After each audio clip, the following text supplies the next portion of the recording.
I'm not sure how I got myself into thinking to come to the falls, but I did. And when I reached them, two interesting things occurred. Anyway, getting back to what we're doing here in Amberosa. As I said, we were looking for bodies of water.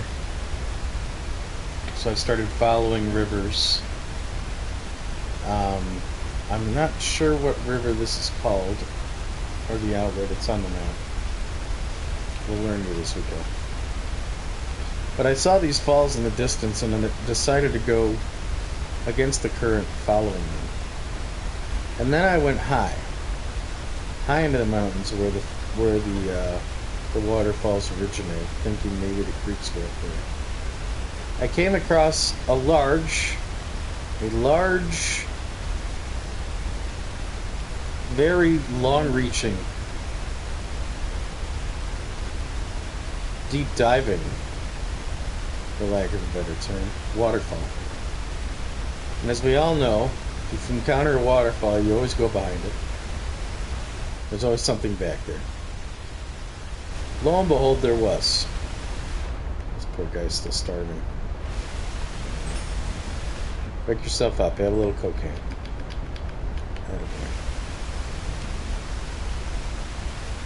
So I went behind it and I found a cliff, a little cavern, and there was a hat. Am I wearing the hat? Indeed I am. Indeed I am. It's very nice, clean, got a strong brim. However, underneath the hat, believe it or not, the hat was sitting on a rock, clearly placed by someone. Underneath the rock was a letter. Would you like me to read it to you? I'd be happy to. Let me pull it up. Alright.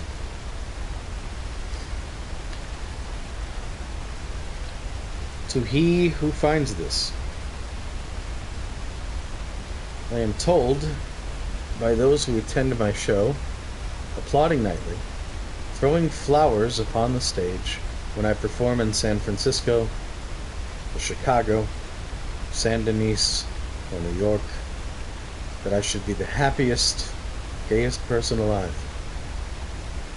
That when the curtain closes and the roar of the applause engulfs, and we walk back out on the stage for a bow, I should be balking in adulation. Instead, I am riddled with despair. I need to be inebriated on wine or numb from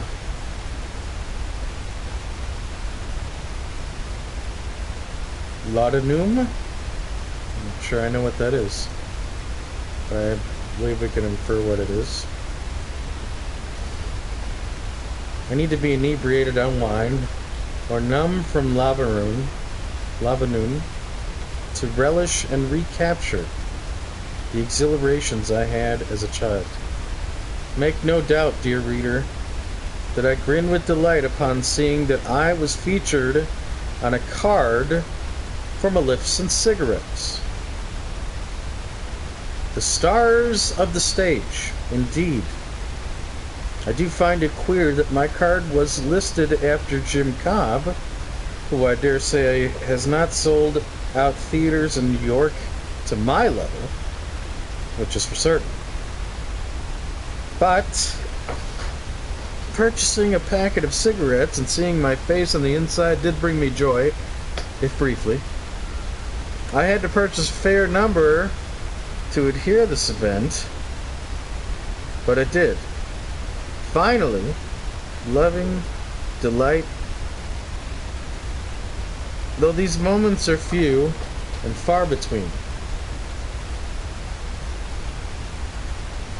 Looking in the mirror at the gray receding hairline, being called upon to play roles of fathers and old men rather than the dashing hero, the romantic lead, I can suffer these indignities no longer. I am a lover, a poet, not a grandfather, a gardener. Someone said that to ensure success in their life, all you need is ignorance and confidence. I am anything but ignorant. I am anything but an ignorant fool, and my confidence in all things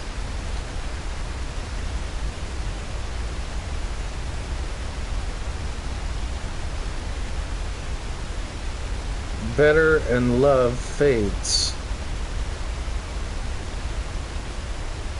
and grows flaccid on each season passes, as each season passes. I simply cannot endure the facade of enjoying this in the company of any of you for one moment longer. I apologize for everything. Robert Elliot Patchen.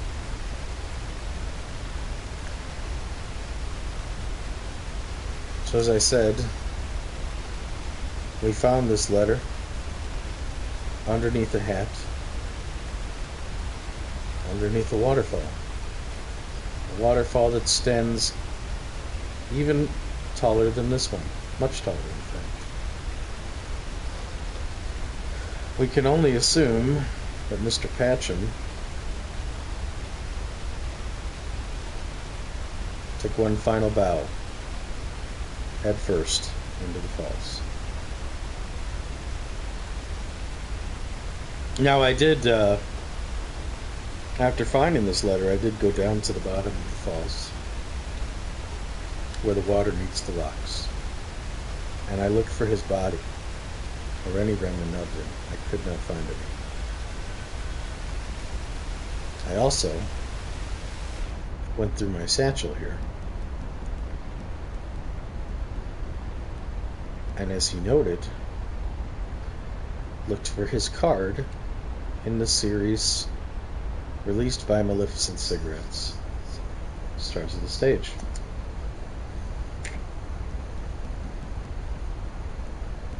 It seems as if we do not have it.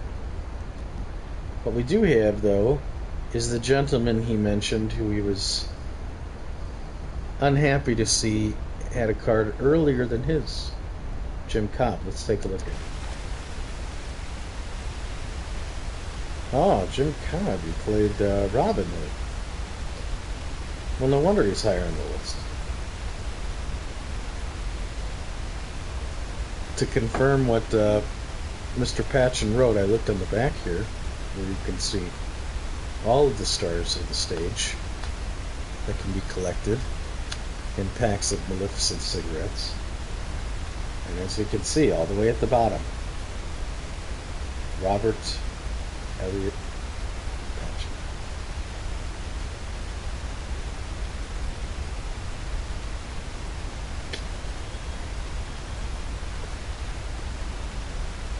May you have better success in the next life, Mr. Patchen.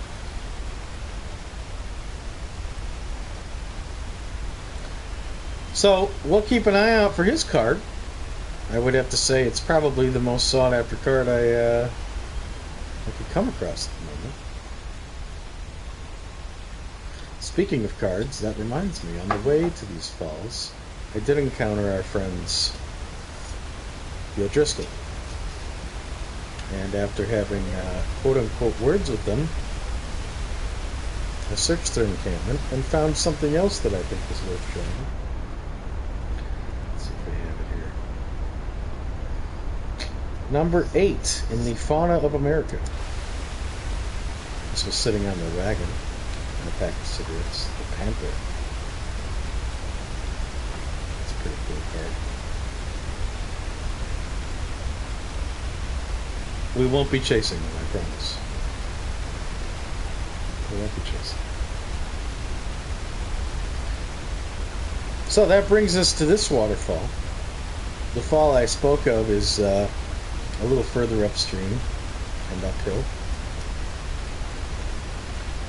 I saw these falls and I decided to come and again I followed a body of water upstream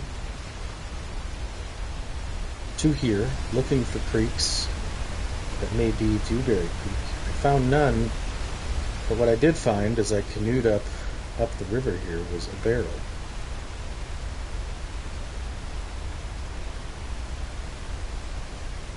And this is where I stopped my little offline session, because I thought this worth noting. This is more than a barrel.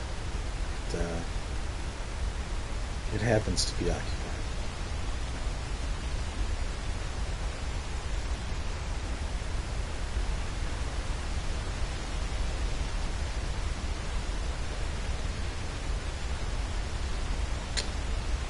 Thrill seeker, I think.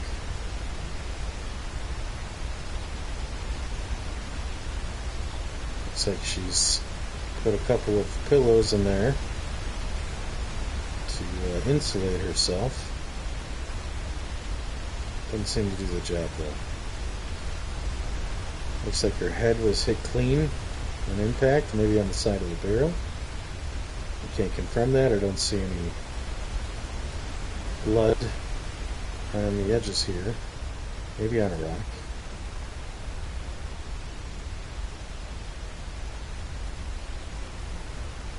The barrel itself says, not sure I can make that out.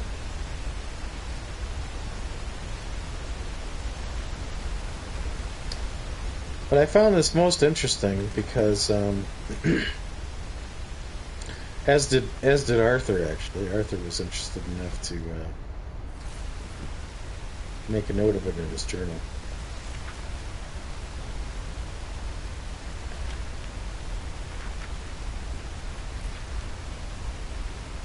Found the remains of some poor bastard woman trying to go over the waterfall in a barrel. Found it interesting, sad I guess, an even more ridiculous life than the one I lead. Now this is interesting because there doesn't seem to be much more to this story, at least not yet. With the exception of one thing. I do remember for a fact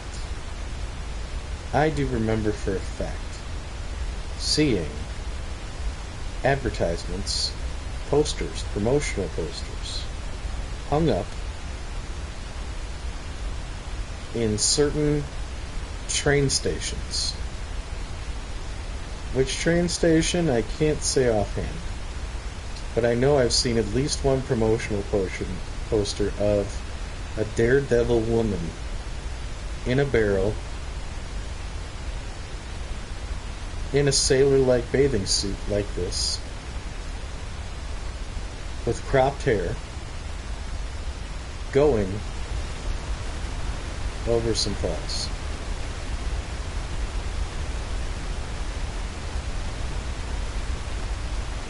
Yeah, that sounds great, Wormy. We'll have to work on that, sure.